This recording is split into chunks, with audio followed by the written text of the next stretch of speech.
হায়দ্রাবাদে। তিনি আমার বাবা কিন্তু জিয়া রহমানের ক্যাবিনেটের সিনিয়র মিনিস্টার পদে নিযুক্ত ছিলেন, কারণ আমার বাবা মনে করতেন যে আমরা জিয়া রহমান সব এক, কিন্তু উনি ভেতরে খবর জানতেন না। জিয়া রহমান যখন দেখলো যে তিনি সেনা পরিষদের প্রায় 4,000 লোককে মেরে ফেলেছেন তার ক্ষমতাকে কুক্ষিগত করার জন্য, আমরা তারপরে যখন তিনি দেখলেন যে তার অবস্থা খুব খারাপ,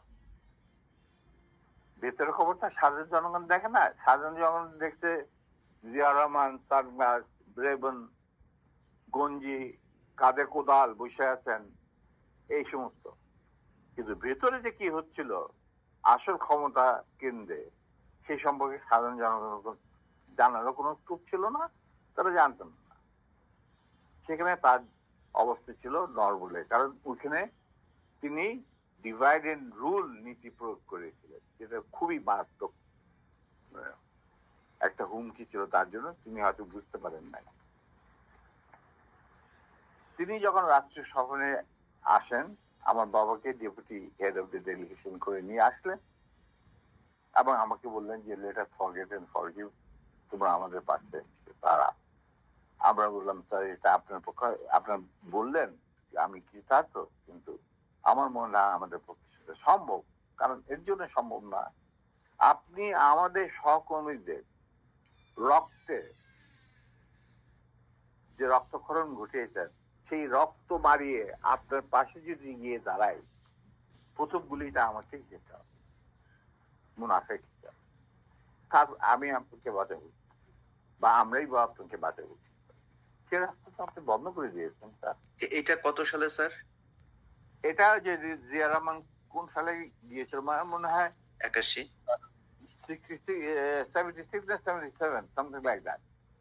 ওই যে ওনার একটাই রাষ্ট্রীয় সভা ছিল চীনে, এটা তুমি দেখে নিতে পারো, আমার বইতে লেখা আছে। আচ্ছা 77 এবং তার সাথে যে আমার কি ডায়ালগ হয়েছে 1 to 1, যেটা মধ্যে আর কেউ উপস্থিত ছিল না, পাশের ঘরে অবশ্য বেগম সাহেবা ছিলেন। আচ্ছা স্যার, আরেকটা জিনিস পরিষ্কার হয়েছে স্যার, আপনি কি একটা বলছিলেন যে কোরআন শপথ করা হয়েছিল, মানে কি মানে আমি বলি শোনো, এই যে সেনা পরিষদ, আমরা যখন ভারতে যুদ্ধ করছিলাম, যখন আমরা বুঝতে পারলাম ভারতের গেম প্ল্যানটা, তাদের একটা সুদূর প্রসারী চক্রান্তমূলক একটা পরিকল্পনা রয়েছে, বাংলাদেশকে প্রথমে ক্লায়েন্ট স্টেট তারপরে অঙ্গভূত করা, সিকিমের মতো।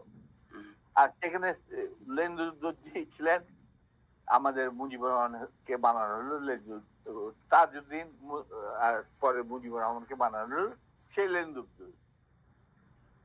এটা যখন আমরা বুঝতে পারলাম, তখন সমমনা কমান্ডার যারা পলিটিক্যালি কনসিয়াস ছিল ছাত্র জীবনে ধরো পরবর্তী জীবনে, তখন আমরা বললাম যে আরে আমাদের তো আসল যে যুদ্ধ সেটা তো হবে স্বাধীনতার পর, ভারতের আগ্রাসী মনোভাব নিয়ে যখন বাংলাদেশকে গিলে খেতে যাবে, সেইটার বিরুদ্ধে আমাদেরকে লড়তে হবে, তার জন্য আমাদের প্রস্তুত থাকতে হবে, প্রস্তুতি এখনই গ্রহণ করতে হবে।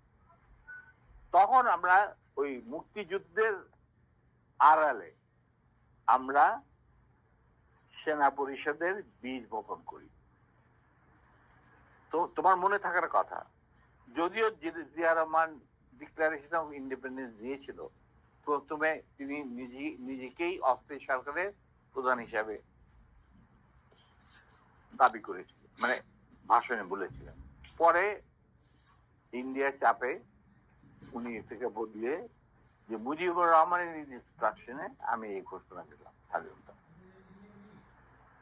এরপরেও কিন্তু তার প্রতি ইন্ডিয়ান সরকার বা আওয়ামী লীগ সরকার কখনই আস্থা রাখতে পারে নাই, তারা তাকে সেক্টর কমান্ডারের অবস্থান থেকে সরিয়ে এনে হেডকোয়ার্টার দাম করে এক সেফ হাউসে, মানে আমাদের কিছু সেফ হাউস ছিল যেখানে আমরা থাকতাম বা আমাদের সাথীরা সুজাত কল্যাণী